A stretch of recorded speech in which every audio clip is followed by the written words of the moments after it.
ভালোভাবে বাঁচতে গেলে প্রয়োজন ইচ্ছাশক্তির, কিন্তু সেই ইচ্ছাশক্তিকে দমন করার জন্য চলে আসে কিছু শত্রু, যারা আপনাকে ভালোভাবে বাঁচতে দেয় না, আপনার জীবনের বহু বাধার সম্মুখীন করিয়ে দেয় কিছু শত্রু।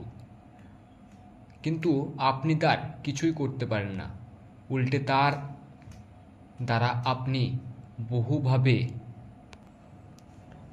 ঘায়েল হন।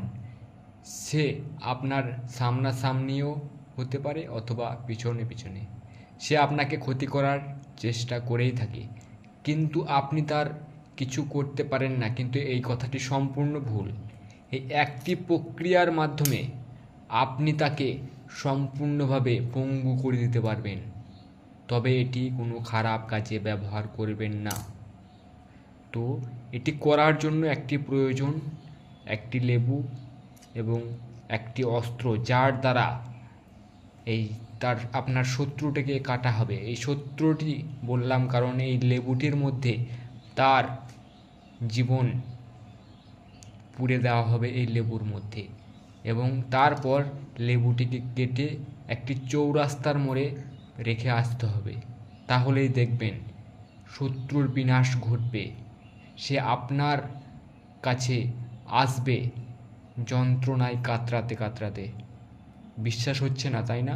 একবার প্রক্রিয়াটি করে দেখবেন, তারপর আমাকে জানাবেন কমেন্টে এসে।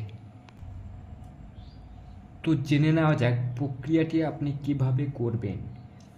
প্রক্রিয়াটি করার জন্য লেবুর উপরে এই শত্রুর নাম লিখবেন। বুঝতে পেরেছেন নিশ্চয়ই? শত্রুর নাম লিখবেন এবং নামের উপরে এভাবে আঙুল রাখবেন, আপনার বৃদ্ধাঙ্গুলিটিকে রাখবেন এবং একটি মন্ত্র উচ্চারণ করবেন 108 বার।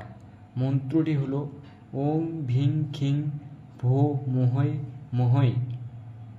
শত্রু নাম সত্তর মোহিত কুরু কুরু সাহা। যেখানে আমি শত্রুর নাম বললাম সেখানে আপনি তার নাম উচ্চারণ করবেন এভাবে 108 বার। বৃদ্ধাঙ্গুলিটি কিন্তু তোলা যাবে না, এক টানে 108 বার বলবেন এবং তারপর 108 বার উচ্চারণ করার পর লেবুটিকে আপনি মধ্যিখান দিয়ে কেটে নেবেন। কেটে নেওয়ার পর আপনি এই 2 ভাগ লেবু চৌরাস্তায়, যে কোনো 2 রাস্তার মাঝে রেখে দেবেন চৌরাস্তায় গিয়ে। তারপর দেখবেন তার অবস্থা কি হয়।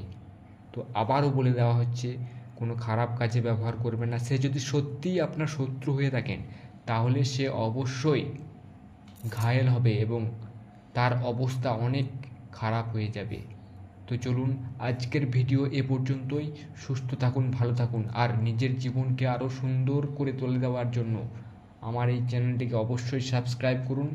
এর পরবর্তী ভিডিও আরও ভয়ানক হতে চলেছে, যা আপনার জীবনকে আরও নিরাময় করে তুলবে। ধন্যবাদ।